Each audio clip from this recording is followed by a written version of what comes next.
오늘 이 시간에는 생명처럼 붙잡아야 할 세 가지, 생명처럼 붙잡아야 할 세 가지라는 말씀으로 은혜를 나누기를 원합니다. 저는 읽어보지 못했는데 김수미 씨가 쓴 자서전이 있다 그래요. 그 자서전에 7살 때 아버지를 따라 들에 나갔는데 그 아버지가 자기한테 송아지를 맡기면서 이 송아지는 큰성 시집갈 미천이니까 잘 먹여라 이렇게 하면서 이 김수미에게 이 송아지를 맡겼다 그럽니다. 그래서 그 송아지를 보고 있는데 갑자기 천둥 소리가 나는 겁니다. 그러니까 이 송아지가 놀라가지고 언덕에서 뛰어내려가니까 순간적으로 김수미가 그거를 그 고삐를 자기 밧줄을 갖다가 자기 팔에 감았습니다. 그래서 끌려가면서 피를 흘리면서 까이면서 흘러가는데 뒤에서 아버지가 이렇게 얘기합니다. 수미야, 밧줄 놔라, 밧줄 놔버려라. 그러니까 긁히고 배도 긁히면서 이 김수미가 이랬대 그래요. 못 나요, 죽어도 못 나요, 우리 성 시집 못 가요. 그러면서 그렇게 했더니 아버가 막 쫓아가지고 그 송아지를 잡았습니다. 그러면서 김수미를 끌어안고 울었습니다. 그래서 아유 그거 좀 놓으면 되지 그랬더니 그거 놓으면 우리 성 큰성 시집 못 가면 어떡해요. 그래서 이 아버지가 그때부터 이 김수미를 별명이 야무진 아이다라고 별명을 붙였다 그러고. 여러분은 어떻습니까? 못 나요, 못 나요. 주님 절대로 못 나요. 주님 놓치고 나면 나는 아무것도 아니에요. 나는 주님 절대로 놓을 수 없어요. 그렇게 정말 외치면서 여러분 믿음 생활하고 계십니까? 김수미가 송아지 잡고 끝까지 붙잡았던 것처럼 여러분 믿음 생활하면서 여러분이 생명처럼 붙잡아야 될 것은 무엇입니까? 오늘 본문을 읽다 보니까 믿음을 가진 자들이 생명같이 붙잡아야 할 세 가지를 이야기하고 있는데 그냥 먼저 결론부터 얘기하면 화평함, 거룩함, 은혜, 이 세 가지를 생명같이 붙잡아야 된다. 오늘 성경은 그렇게 이야기했습니다. 생명같이 이 세 가지 붙잡지 않으면 하나님 볼 수 없고 망령된 자가 될 수밖에 없다. 이렇게 얘기합니다. 여러분 너무나 잘 알고 있는 히브리서를 보고 있죠. 히브리서 11장이 뭐예요? 믿음장이죠. 믿음이 뭡니까? 이런 거죠. 그리고 9명의 믿음의 선진들을 이야기하면서 구름같이 허다한 증인들에 대해서 이야기합니다. 그들은 어려운 상황 속에서도 믿음을 지키면서 결국은 믿음으로 승리했다. 그러면서 허다한 증인들에 대해서 이야기하고 히브리서 12장으로 탁 넘어오면서는 이 믿음의 선진들에 대한 것에 믿음에 대해서 감탄만 하지 말고 너희들이 바로 믿음의 경주를 달려가야 된다. 그래서 믿음의 경주를 달리기 위해서는 우리에게 불필요한 것 벗어버려라. 여러분 체중 이런 거 얘기했죠. 그 다음에 우리를 얽매이고 있는 모든 것 벗어버려라. 그리고 끝까지 인내하며 달려야 된다. 그렇게 하기 위해서는 어떻게 해야 된다고 했어요? 믿음의 주여 온전케 하시는 예수를 바라보라. 이게 우리 저번 주에 나눈 하나님의 말씀입니다. 오늘 말씀은 그 이어서 그 하나님의 믿음의 경주를 하는 사람이 이 믿음의 경주를 달려가면서 생명처럼 붙잡아야 될 것에 대해서 말씀하고 있습니다. 아무리 훈련이 힘들었고 경기를 하다가 아무리 어려운 시간이 오더라도 반드시 이 세 가지만은 지켜야 된다라고 이야기합니다. 그게 뭐죠? 화평, 거룩, 은혜. 이 세 가지는 떨어져 있는 게 아니라 하나다. 예수 그리스도를 믿는 사람이라면 화평함과 거룩함과 은혜, 생명같이 붙잡고 살아라. 오늘 이렇게 말씀하고 있다고 하는 것입니다. 믿음의 경주는 세상 사람들이 하는 경주와 좀 다릅니다.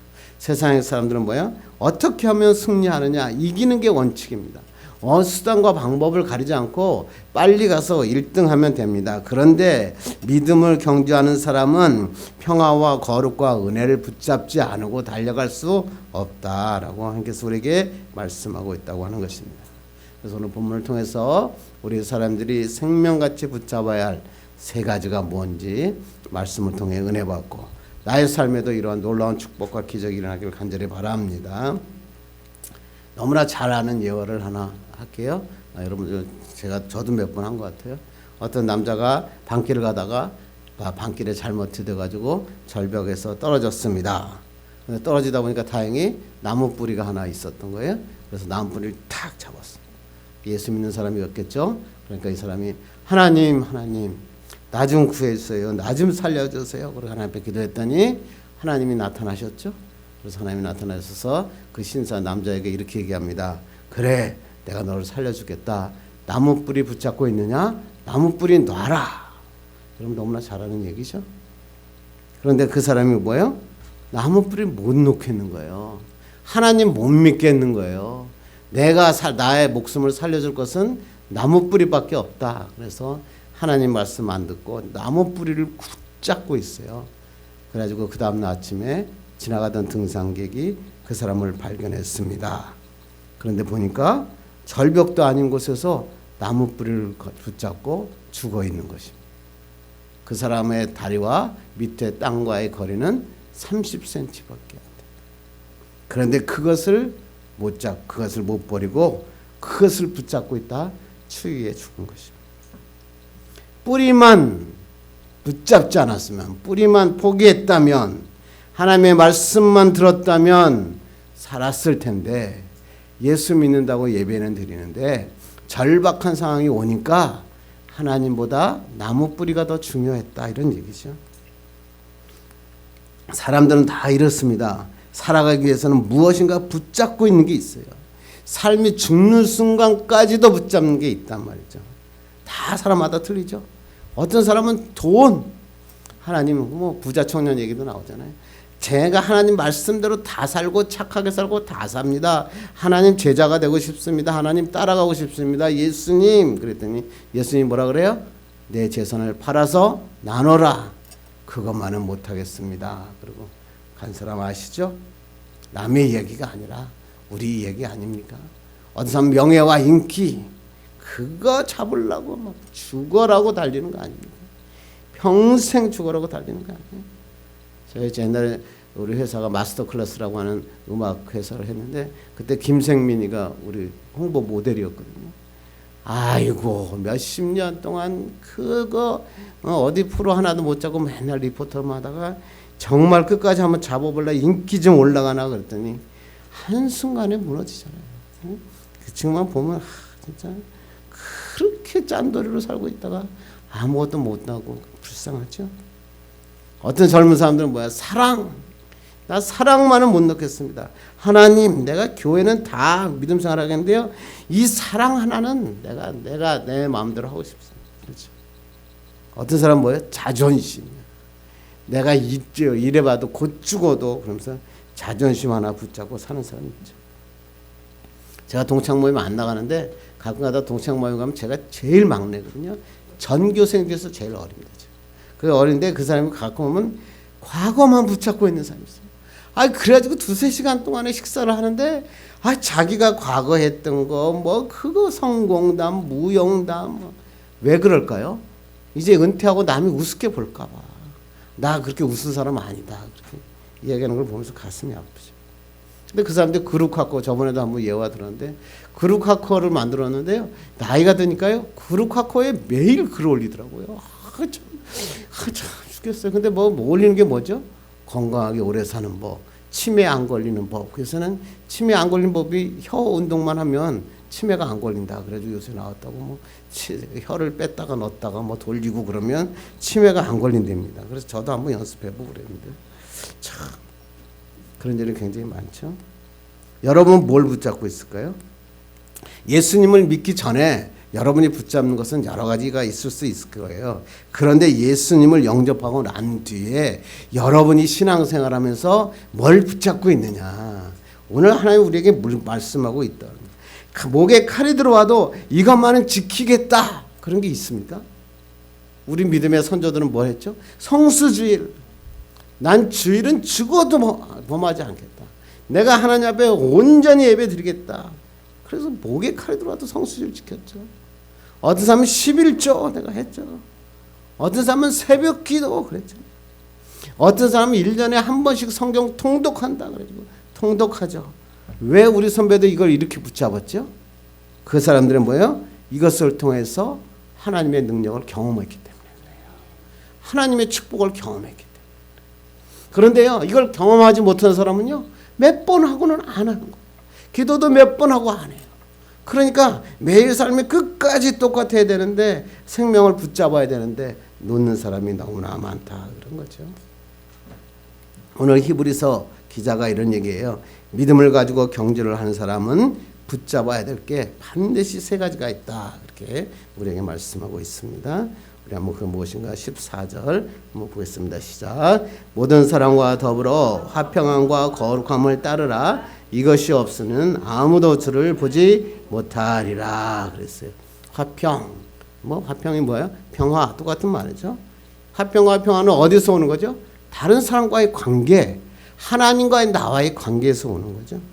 사전을 제가 국어사전을 찾아봤더니 화평, 평화, 다른 사람과 싸우거나 미워하지 않고 사이좋게 지내는 것, 나라와 나라 사이에 전쟁이 없어 평안한 상태, 이게 세상 사람들이 말하는 평화죠. 어떤 사람은 평화의 어원을 얘기하는데, 화목할 화자 있잖아요. 화자가 뭐예요? 벼 화자의 입구자거든요. 그러니까 벼 화자의 입구자, 그러니까 입으로 쌀이 들어간다, 이게 바로 화평이라는 거예요. 그래서 뜻이 뭐냐면, 입으로 들어가는 쌀이 고루고루 돌아갈 수 있는 세상, 다른 말로 얘기하면 밥 굶는 사람이 없는 모든 사람이 행복한 세상을 만드는 것, 그것이 뭐다? 화평이다. 참 멋있더라고요. 이거 한자도 참 의미가 좋더라고요. 근데 성경은 화평이 뭐죠? 성경도 이런가요? 성경의 화평을 아주 쉽게 말하면 하모니, 조화, 이런 뜻입니다. 서로 협력하여서 각자가 최선의 상태가 되는 것, 그것을 성경에서는 화평이다, 그렇게 얘기를 하거든요. 우리 한번 마태복음 5장 9절 읽겠습니다. 시작. 화평하게 하는 자는 복이 있나니 그들이 하나님의 아들이라 일컬음을 받을 것이며. 화평을 좋아하는 사람이라고 써져 있지 않고 어떻게 하라고요? 화평하게 하는 사람이 복이 있다. 그들은 하나님의 아들이라 일컬음을 받게 된다. 그 사람만 가면 그곳이 화평하게 되고, 그래서 그 사람을 하나님의 아들이라 일컬음을 받게 된다라고 하나님께서 얘기해요.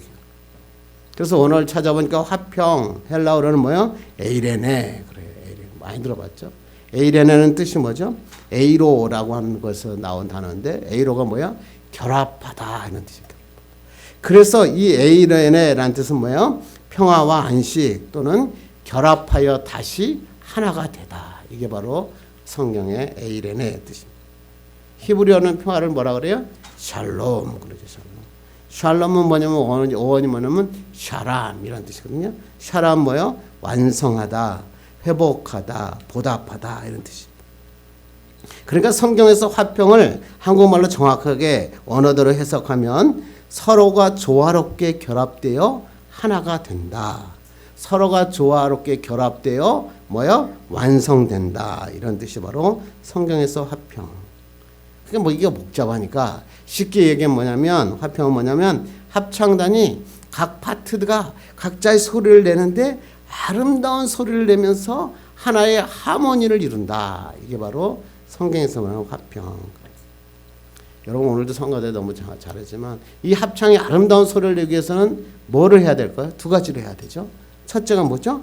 각 파트가 자기 소리를 정확하게 낼 줄 알아야 돼요. 자기의 음을 정확하게 낼 줄 아는 실력이 있어야 돼요. 그 실력이 없이는 하모니는 이루어지지 않죠. 두 번째는 뭐랄까요? 내가 소리를 정확하게 낸 다음에 그 다음에 할 줄은 거예요? 남의 소리를 들을 줄 알아야 되죠. 남의 소리를 듣고 내가 지금 소리를 작게 해야 되느냐, 내가 소리를 좀 크게 해야 되느냐, 내가 지금 빠르게 가야 되느냐, 느리게 가야 되느냐, 어떻게 화음을 맞출 것인가 결정하는 거예요.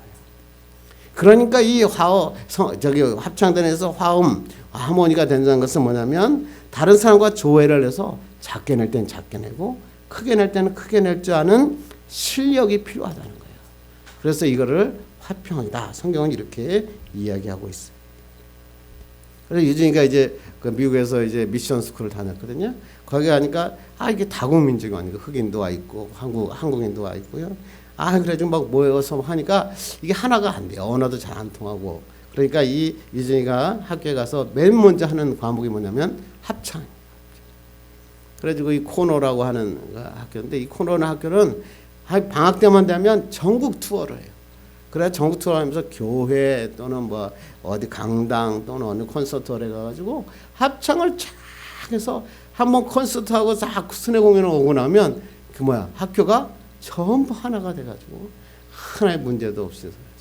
근데 나중에 보니까 그 학교가 없어졌더라고요. 그래서 왜 없어졌나 했더니 너무나 좋다는 소문이 나니까 한국 사람들이 좋다라고 소문이 나가지고 갑자기 한국 사람이 막 밀어닥쳐가지고 미국 사람은 거의 없고 한국 사람만 가득 차. 그런데 어떻게 했을까요? 한국 사람들의 치맛바람. 결국은 그 교장 선생님이 대단하더군요. 막 와서 막 분란 일어나고 그러니까 교장이 뭐냐면 저희 학교 안 합니다. 그리고 문을 닫아버리죠. 그게 참 우리하고 좀 다르죠. 믿음 생활도 그런 것 같아요. 혼자는 굉장히 잘하는 사람이 많은 것 같은데요. 혼자는 하는데 다른 사람과 함께하는 걸 두려워하는 사람이 있더라고요. 왜 그럴까요? 다른 사람의 소리를 듣는 것을 훈련하지 않은 거예요. 내 목소리만 낼 줄 아는 거예요. 그러니까 그것은 교회 생활에서 필요한 게 뭘까요? 남의 소리를 듣는 거거든요. 이것은요, 은혜 받았다고 되는 게 아니에요. 뭐에? 훈련이 필요해요. 훈련. 자꾸만 남의 소리를 들어보고 내 소리를 내야 될 때 내고 내 소리를 줄일 때 줄여야 되는 거죠. 그것을 하는 것을 우리는 믿음 생활이라고 그러죠. 아들하고 달리기, 우리 세진이하고 달리기 하면 꼭 초등학생 되면 한 1학년 되면 초등학교 학생들이 아빠한테 하는 말이 있습니다. 아빠, 나하고 달리기 시합합시다. 그래가지고 왜 그러냐면 자기 반에 그 줄 달리에서 이번 4명이 뛰었는데 1등 했다는 거예요. 그래서 자기가 아버지한테 이길 테니까 한번 달려보자는 거예요. 아니 아무리 아버지가 달리기를 못해도 초등학교 1학년 때 달리기에서 지겠습니까? 그런데 아들하고 아버지하고 달리면 누가 이기죠? 아들이 이깁니다. 아들이. 왜 이기죠? 아버지가 져줬기 때문에 그렇습니다. 져줬기 때문에. 그건 뭐예요? 진정한 실력은 뭐죠? 저는 이기고 싶을 땐 이기고 지고 싶을 땐 지는 거예요. 그게 바로 진정한 실력. 그렇게 하기 위해서 뭐가 필요해요? 압도적인 능력이 필요하죠. 믿음 생활도 마찬가지요.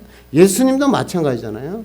예수님이 마귀를 혼내고 쫓아내고 뭐 돼지에 가고 물속에 빠뜨리고 그러지만 예수님께서 뭐예요? 져줘야 될 땐 십자가에까지 목에 매달려서 돌아가셨어요. 그거 내려오시면 되는데 그거 안 내려오셨잖아요. 뭘 보여준 거죠? 그래서 예수님을 뭐라고 그랬었어요? 평화의 왕이라고. 자기가 죽으면서 평화의 왕이 되는 거죠. 왜? 져줄 때 져준 거죠. 우리 그리스도인도 중요하다는 거죠. 어떤 게 이런 목사님 이런 얘기를 하는데 너무 은혜가 되더라고요. 고집센 사람하고요 똑똑한 사람이 둘이 싸웠답니다. 둘 사이 다툼이 일었는데 47은 고집센 사람은 27이다 그렇게 얘기하고요. 똑똑한 사람은 47은 28이다. 여러분 이것도 뭔지 모르는 사람이 있을지는 않겠죠. 하도 그 둘이 싸우니까 이 똑똑한 사람이 이해가 안 되니까 그러니까 고집센 사람이 이렇게 얘기합니다. 야 그러면 이 고을의 원님한테 가가지고 한번 시시비비를 가리자. 누가 맞는지 얘기하자. 그래가지고 그 가서 원님한테 똑똑한 사람하고 고집센 사람이 갔습니다. 그래가지고 얘기합니다. 원님 글쎄 47은 27인데요. 이 사람이 47이 28이라 그러니까 도대체 이해가 안 됩니다.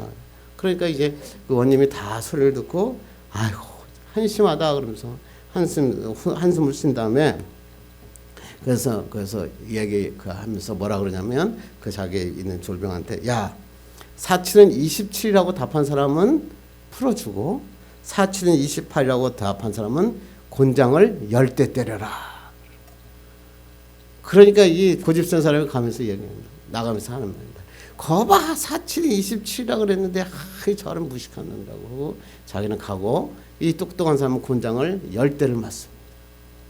그러니까 이 그 똑똑한 사람이 억울할까요? 안 억울할까요? 억울하죠. 너무합니다. 원님. 아니 47은 28 맞지 않습니까? 그랬더니 그 원님이 뭐라고 그럴까요? 야 47은 27이라고 우기는 그런 놈이랑 싸우는 놈이 어리석은 놈이다 이거야. 어떻게 47은 27이라고 하는 그놈하고 싸우냐. 너는 그래서 내가 너를 쳐서 내가 지혜를 깨닫게 하기 위해서 너를 때렸다. 믿음 생활하고도 우리가 신앙생활하고 이런 고집센 사람하고 만나고 싸워서 이길 수 없어요. 그럴 때 어떻게 해요? 져주면 되죠. 하나님의 믿음 생활할 때도 하나님의 생활할 때도 하나님의 말씀을 붙잡고 하나님의 사람 돼서 내가 져줄 땐 져주고 또 하나님의 말씀을 붙잡을 땐 붙잡고 승리하는 그런 하나님의 화평한 사람이 되라. 오늘 우리에게 말씀하고 있습니다. 우리 14절 다시 한번 읽을까요? 시작. 모든 사람과 더불어 화평함과 거룩함을 따르라. 이것이 없이는 아무도 주를 보지 못하리라. 바로 화평함을 이야기하고 난 다음에 히브리서 기자는 뭐라고 하냐면 화평함은 뭐가 있어야 된다? 거룩함이 있어야 된다. 평화는 구별됨이 전제다. 거룩함이 전제다. 세상과 잘 조화를 이루는 사람 있죠? 술집에 갔어요. 술집에 가니까 막 술값을 착착 냅니다. 술자석에 가니까 막 분위기를 주도합니다. 막 머리에다가 넥타이를 꽂습니다. 거기다가 막 와르와시 꽂고 막 10,000원짜리 걸고 춤을 춥니다. 사람들과 조화를 잘 이루는 사람이죠. 술집의 평화를 이루는 사람이겠죠. 압구정동의 뭐요? 황태자가 되겠죠. 그런데 문제는 뭘죠? 이 사람이 그리스도인이라면 문제인 거죠. 그리스도인이 세상 사람과 구별되지 않는다는 거죠.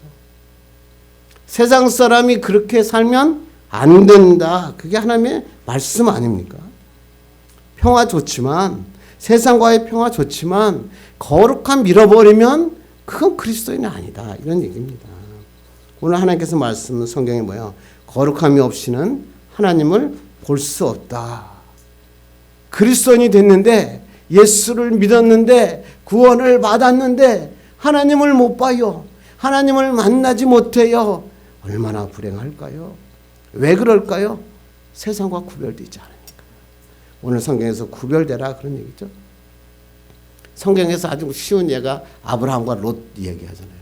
아브라함과 롯이 막 잘 돼갖고 가축이 늘어나고 수요가 늘어나서 동거할 수 없게 됐죠. 그래가지고 뭐 물하고 풀에 대한 게 막 싸움이 일어나죠. 그랬더니 아브라함 뭐야? 너가 자하면 나는 우하고 너가 우하면 나는 자하리라. 고집 안 피우죠. 그리고 하나님께 기도하죠. 하나님 나는 자하라면 우하고 하나님 나 우하라면 자합니다. 하나님이 아브라함의 그 모습을 보시고 뭘 주시죠? 믿음의 조상, 축복의 근원이 되게 하셨어요. 어떻게 이렇게 아브라함이 이럴 수 있을까요? 여러분이라면 그럴 수 있겠습니까? 푸른 풀밭을 포기할 수 있겠습니까? 아브라함은 알았던 거예요. 뭘 알았죠? 평화는 롯이 세상이 주는 것이 아니라 하나님이 주는 거다. 이거를 이 아브라함은 깨달았다는 거죠. 그런데 롯은 뭐예요? 세상이 자기에게 평화를 주는 줄 알았어요. 좋은 물이 있고 풀밭이 있으면 그러면 내가 평화를 얻고 잘 살 줄 알았어요. 그런데 여러분 너무 잘 알죠. 롯은 모든 걸 잃었어요. 자기 부인도 잃고요. 불에 타버렸어요. 소돔과 고모라가 타버렸다고요. 이게 바로 그리스도인이 지켜야 될 거룩함과 화평함입니다. 절대적인 믿음을 가질 때, 믿음에 대한 확실한 실력이 있을 때, 세상과 구별된 생각을 할 때 우리는 하나님의 평화를 이룰 수 있다라고 하는 것입니다. 믿음 생활하다가 교회에 와도 그러잖아요. 아내가 그럽니다. 아내 교회 가서 열심히 해야지. 그래서 교회 가서 봉사해야지. 아내 식사당번도 하고 막 그래야지. 그런데 남편이 얘기합니다. 좀 그렇게 살지 말자. 교회 가서는 평화롭게 평안히 교회 믿음 생활하면 안 되겠냐. 좀 그런 거 안 하고 좀 그냥 예배만 드리고 그렇게 왔다 갔다 하면서 좀 살면 안 되겠느냐. 아내가 남편과의 평화를 위해서 헌신을 포기합니다. 가정의 평화를 위해서 주의 일을 포기하기 시작합니다. 청년 사역하다가 이런 경우가 굉장히 많은 게요. 청년 사역은 주로 많이 하는 게 여름만 되면 단기 선교, 낙도 선교. 요번에 이제 여름 되니까 또 그 생각 나네요. 단기 선교나 낙도 선교 맞아요. 그러면 이 청년들 중에 단기 선교 가면서 낙도 선교 하면서 가족과의 마찰이 제일 많습니다. 그 마찰을 해서 결국에는 이 가족과의 평화를 위해서 단기 선교를 포기하는 사람이 굉장히 많습니다.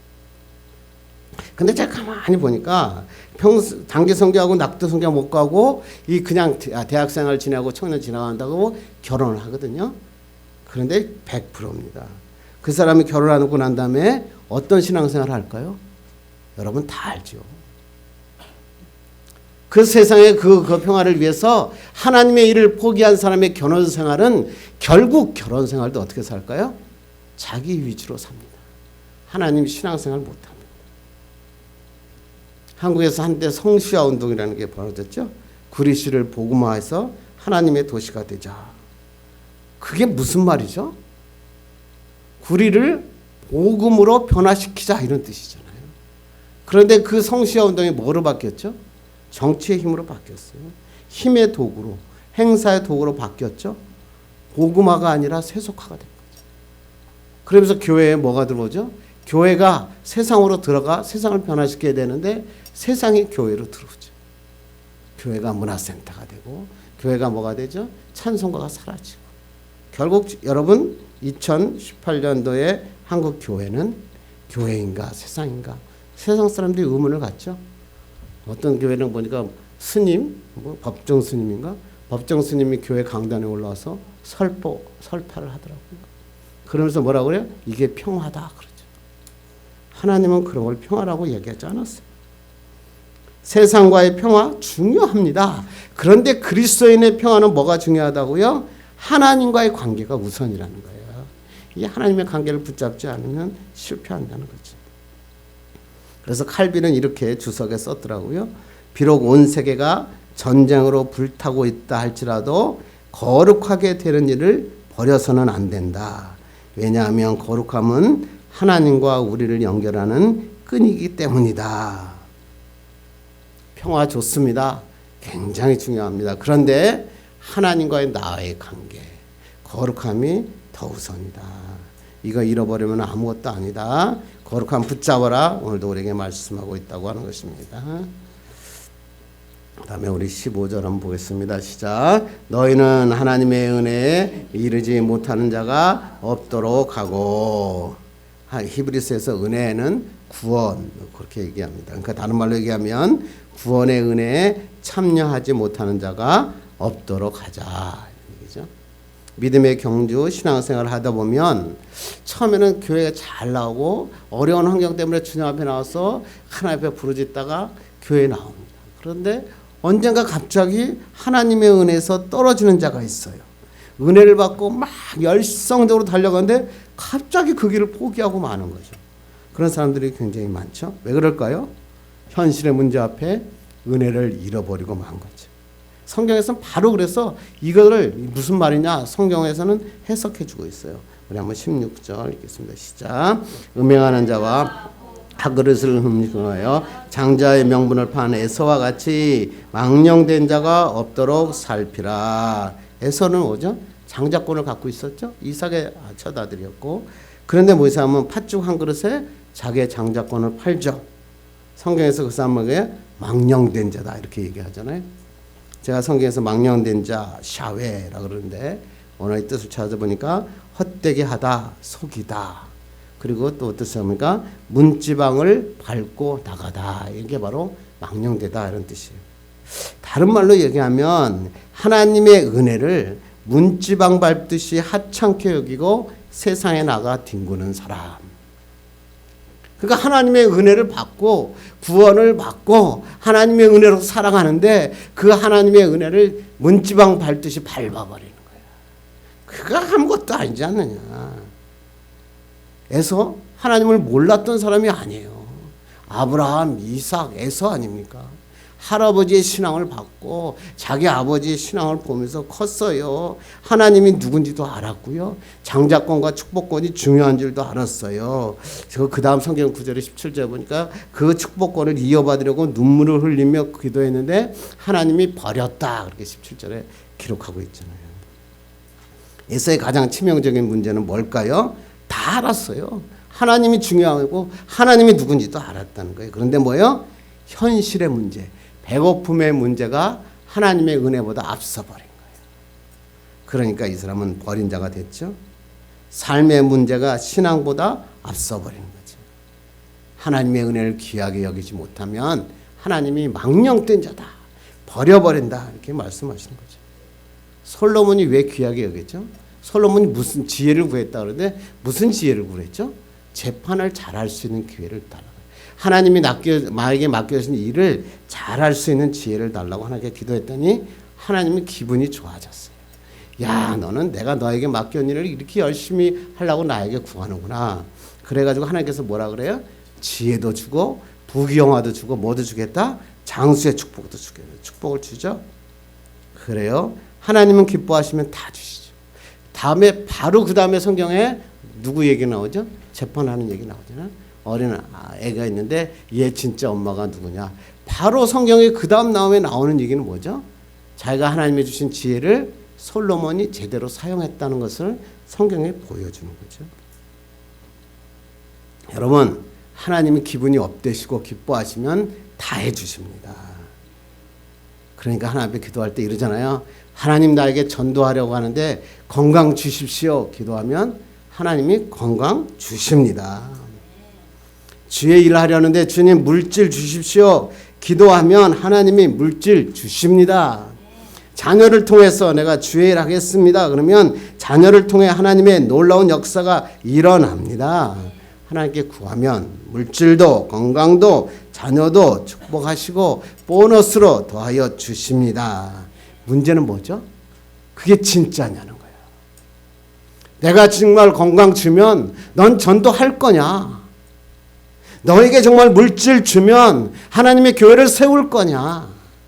내가 너 자식을 이번에 서울대학교 합격하게 하면 너가 그 자식을 하나님께 바칠 거냐? 에서와 같이 팥죽 먹고 마는 거 아니냐 이런 거죠. 건강 주고 나니까 난 몰라요. 물질 주고 나니까 내 차 사는 게 바빠요. 자식 서울 대학교 합격하니까 아유 교회 요새 논문 쓰라고 바빠요. 그렇게 신앙생활을 안 하느냐는 거예요. 하나님이 한 번 지나면 다음엔 듣기 어렵죠. 여러분은 다 알아요. 저도 알고. 아나니와 삽비라를 왜 전도했죠? 성경에. 그렇게 하면 안 된다 그런 거잖아요. 그러니까 우리가 믿음 생활에서 제일 중요한 것은 이걸 통과해야 되는 거예요. 하나님 앞에 서원하면서 기도하잖아요. 저도 그랬어요. 저도. 하나님께서 주신 거 11조만 가지고 교회를 세울 수 있게 해달라고 기도했는데 그 서원 내가 못 갚았다니까요. 하나님께서 중요한 건 뭐냐면 서원했으면 지켜라. 그거에 통과하면 하나님이 다 주시는 거예요. 예수 믿으면 구원 받죠.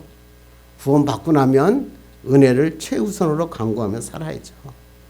그런데 에서와 같이 현실의 문제가 딱 오니까 배고픔의 문제가 오니까 은혜보다 배고픈 걸 먼저 선택하고 마는 겁니다.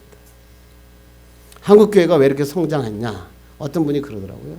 우리 어머니가 다리미로 데려서 헌금했다. 그럴 때 청년들이 우습더라고요. 아이고 다리미로 들여서 헌금한다고 그게 뭐 달라집니까? 아니에요.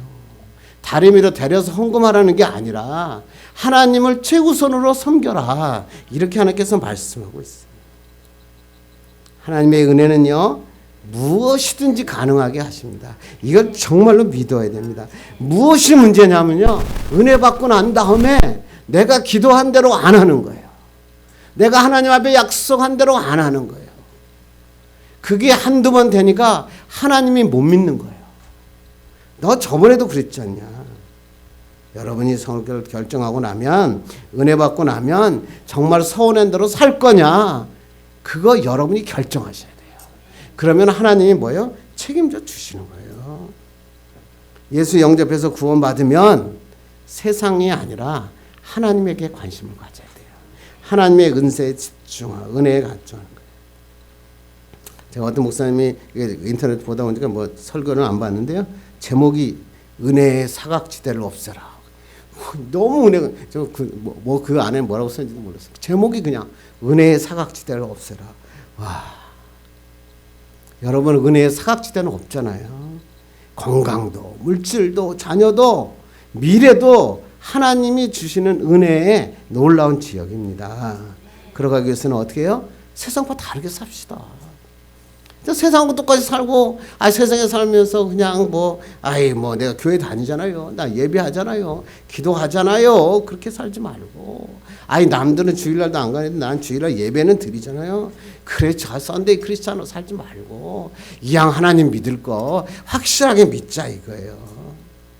하나님 소리에 귀를 기울여 보는 거예요. 사람들 소리에 귀 기울이지 말고 하나님과 먼저 하모니를 이루고 그 다음에 사람과의 하모니를 이루는 하나님의 사람이 되는 거예요. 세상의 방식 선택하지 말고 하나님의 은혜에다가 최우선순위를 정하는 거예요. 세상의 일도 배고픔도 팥죽도 옷 입는 것도 자동차도 하나님이 해결해 주시지 세상이 해결해 주는 게 아니다. 하나님께서 우리에게 말씀하고 있습니다. 그리고 하나님께 선하고 강구했으면요 그대로 행합시다. 그걸 여러분 이제 하나님은 아세요. 여러분 하나님이 바본가요? 내가 50년 전에 기도했는데요. 그거 그러지 말고 하나님 앞에 약속했으면 그대로 지키는 거예요. 그러면 하나님이 그래.